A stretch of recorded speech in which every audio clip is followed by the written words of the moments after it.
what are the potential uses of psychedelics, and they were primarily used, as we said, in the 50s, initially as mimics of psychosis, but then they began developed as treatments in their own right. And the Sandoz laboratories, who was making LSD in Switzerland, would give out free samples of LSD to psychiatrists and psychologists to work with them. And they started using them in therapy. And two modes of therapy started up in that time. One was called Psychedelic Psychotherapy, where they typically give very high doses on a one-to-one session, and probably one or maybe two sessions. So very short-term, quick, high dosage, one-to-one sessions of psychotherapy. The other type that emerged mostly in Europe was called Psycholytic Psychotherapy, and they would tend to give much lower doses over long periods of time, like repeated psychotherapy, and often in groups as well. And that was kind of the method that was favoured in the UK. And that was actually the first type of psychedelic therapy which is introduced and started in 1952. So the idea of psychedelic psychotherapy is that they have advantages for the clinician or therapist, in that they enable disinhibition. The person can open up, have a loosening of the ego, have access to unconscious material, and if you're thinking in kind of Jungian terms, that is what you're after, and you can maybe get to that through word association or dreams. But the beauty of psychedelics was you'd have access to unconscious material right there and then, live in therapy. It could also give access to repressed memories, and the therapist could work through with them in real time. So the therapy itself is typically non-directive. The therapist would be there more as a sitter. They'll allow the person to have the experience and just guide them through it. So alternating between their inner focus and talking to the therapist, and they were allowed to just express whatever came up. Obviously it's important about setting. You make it very, no handcuffs or being locked in a room, certainly in these conditions, and typically it would be escorted by kind of evocative circumstances, like music, or maybe breath work, or maybe kind of encouraging people to go inwards with kind of eye shades. And then afterwards, and this is important, there'll be an integration session as well. So as much as set and setting are as important as substance, for the kind of experience you'll have, integration is the kind of fourth component, is important for ensuring that people leave the experience in a way in which they can make sense of it, and they're not just completely blown apart and left raw. And then that's kind of currently a bit of an issue. People going off to South America in their droves for ayahuasca tourism, going to a retreat centre in Iquitos or wherever, taking ayahuasca, getting blown open, having loads of psychological material coming up, but not necessarily knowing what to do with it afterwards, and may not have the kind of sufficient integration to enable them to make sense of it, or kind of recompartmentalise all those experiences and enable them to function in their life. So we can talk more about that later. So the history of psychedelic psychotherapy, people like Ronald David Lane is very important. You've probably heard about him, who's working here in London. He had a very kind of freestyle approach. He was one of the kind of anti-psychiatrists, and he would let people just roam around in a kind of essentially an open lunatic asylum, and everyone had free access to LSD and even DMT. And he said the important thing for psychoanalysis was that first of all you read the works of Freud, you undergo personal analysis and take LSD. And he thought that was important for becoming a good psychoanalyst. Humphrey Osmond here on the left, of course, was a British psychiatrist who came up with the word psychedelic in communication with Aldous Huxley, the famous writer. So in 1952, psychedelic psychotherapy started in the UK, actually, by a guy called Ronald Sanderson, a psychiatrist, and he set up a unit at Worcestershire Hospital doing psycholytic psychotherapy, group psychotherapy, and he was doing that for many years. So one of the things that some of the earliest psychiatrists, Humphrey Osmond and himself, and John Smithers, two psychiatrists from London, went out to Saskatchewan in about 1950 in Canada. They were given a kind of use for a clinic. And so anyone who knows about Canada and Saskatchewan, it's a kind of massive open prairie.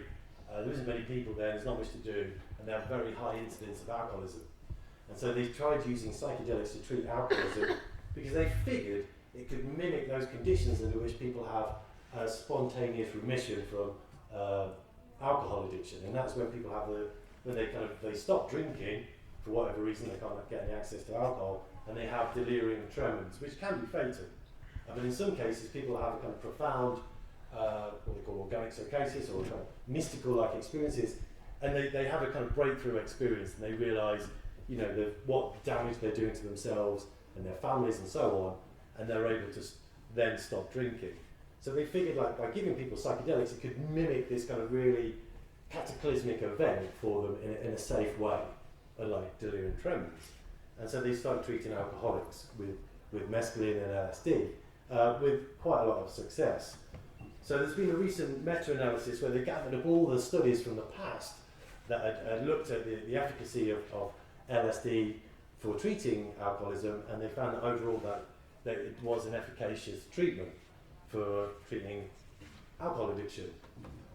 More and more of these reviews popping up all the time, and psychedelics have been used for treating all kinds of addictions, such as cocaine, crack, heroin, and so on, whether it's ketamine or iboga or LSD or psilocybin. So these things appear to have great potential in treating addictions, a bit like fighting fire with fire. Now the other thing about psychedelics that have been used for therapeutically is for intransigent psychogenic disorders. Psychiatry currently is in crisis, right? All other areas of medicine have advanced primarily through technological advances and biological discoveries and so on and so forth. Psychiatry hasn't really made much progress, really, in treating conditions. SSRIs are not particularly effective. Certainly, there's a massive placebo effect in their effects. And so psychiatry is in crisis, and yet we know these substances have great potential in treating psychogenic disorders like depression, anxiety, addictions, even things like anxiety conditions like obsessive compulsive disorder. There's been a pilot study looking at that with great success. And the use of things like MDMA, i.e. ecstasy, well it's not, but that's what they call it, to treat post-traumatic stress disorder. And it seems to be very effective in that. That's one of the drugs that has advanced the furthest in its move towards being licensed as a kind of genuine medical treatment or intervention. And that's because the MDMA allows people to access these memories, which are traumatic, in a way which doesn't immediately give a fear response, which is what people who have PTSD have around traumatic memories. They can't even talk about it in therapy. And so there's a lot of progress going forwards in using MDMA in treating post-traumatic stress disorder.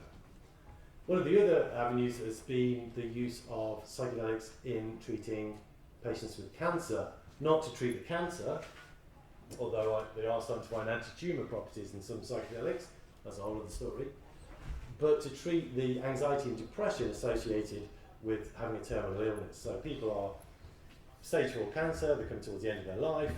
That's quite a heavy trip in itself. People have difficulty dealing with that. They have a lot of fear around death. They have a lot of depression and anxiety. And there's been several studies, some done in the 60s, some been replicating that again now, and they're finding it's very useful in alleviating people's fear of death. Consequently, their depression and anxiety is also reduced, and consequently, people need to take less pain-killing medication as they near the end of life. And then incidentally, people also tend to live a bit longer as well, but that wasn't the purpose. So people find that they're better prepared for death. They have less fear of it, and they're more able to have an easy and more ready death through, even in some cases in the studies, just one high-dose treatment with psilocybin and some psychotherapy. Now, why is that? And a lot of it seems to be due to the mystical experiences that people have, and I'll come back to that. So there's oodles of studies underway. This is actually massively out of date. This will just give you a flavour of it. So there's MDMA studies popping up all over the world for PTSD, use of psilocybin for treating various addictions and end-of-life cancer, use of iboga as treating addictions, and so on and so forth. The list of things, psychological conditions that psychedelics seem to have some use in treating, it seems to be never-ending. They're somewhat of a psychological panacea. And they may also have some uses in treating physiological disorders as well. In the UK, we're a bit behind the curve. Most of that research is in the States. There's some studies going on now been going for about the last 7 or 8 years. I've been involved in the ones in red, and there's new ones popping up all the time. So this really is a kind of expanding field of research. So now I'm going to touch on this. So what is the difference between psychedelics and other drugs, however, though? Is this just pure pharmacotherapy? Now, if it was like traditional drug therapy, you could just prescribe the patient the drug, maybe monitor them, give them the drug again later. I mean, that's how most drug therapy is done. But the thing about psychedelics is that it's psychedelic-assisted psychotherapy. So you have to have some psychotherapy with psychedelics. It's not psychotherapy alone, and it's not the drug either. It's both of them combined. And that seems to be important, which kind of confuses a lot of psychopharmacologists. How do you kind of categorise these things? And one of the important things that all the studies that I've looked at it, I found that the important thing is the kind of experience that people have. So in those cases where people have a peak or mystical experience, we find that they have much better outcomes, be it end-of-life cancer or nicotine addiction. So if you look at those people who have a certain cut-off point for having a full mystical experience, those that have the full mystical experience will have significantly better prognosis and outcomes than those people who don't have a mystical experience. So the actual experience the people are having themselves is hugely important. So it's not just pure pharmacological intervention, and hence the need for psychotherapy as well.